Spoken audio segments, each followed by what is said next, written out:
Dante, ano yung kinokonsidera ng DOJ para pag-aralan yung panukala? Aga, kabilang sa kinukonsidera ng Department of Justice o DOJ ay baka naman maabuso o abusuhin ng iba kapag nalaman nilang makatatanggap ng reimbursement ang offloaded passengers o mga hindi pinayagang bumiyahe ng mga otoridad. Bukod dito, ayon kay DOJ spokesman Assistant Secretary Mico Clavano, wala rin kasing mekanismo sa ngayon kung paano mabibigyan ng reimbursement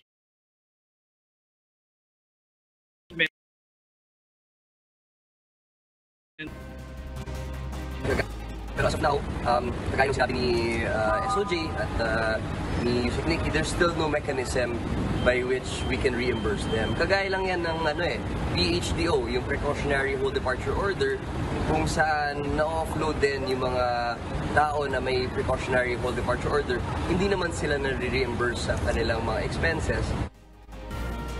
Maaari din niya itong makakalikha ng chilling effect o takot sa mga immigration officers na gumagawa ng screening sa mga pasaherong lumalabas ng bansa. Pero pag-aaralan niya ng DOJ ang panukala. Tatalakayin nila ito kasama ang Interagency Council Against Trafficking o IACAT at gayon din ng Bureau of Immigration o BI.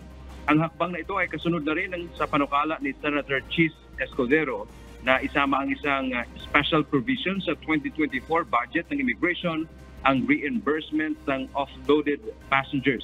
Kabilang sa dahilan kung bakit na-offload ang isang pasahero ay kung kaduda-duda ang pagpunta nito sa ibang bansa. Hindi malinaw ang dayon dito ng pag-alis na maaaring mabiktima ng human trafficking. Yan ang ating update mula sa Maynila. Balik sa iyo, Aga.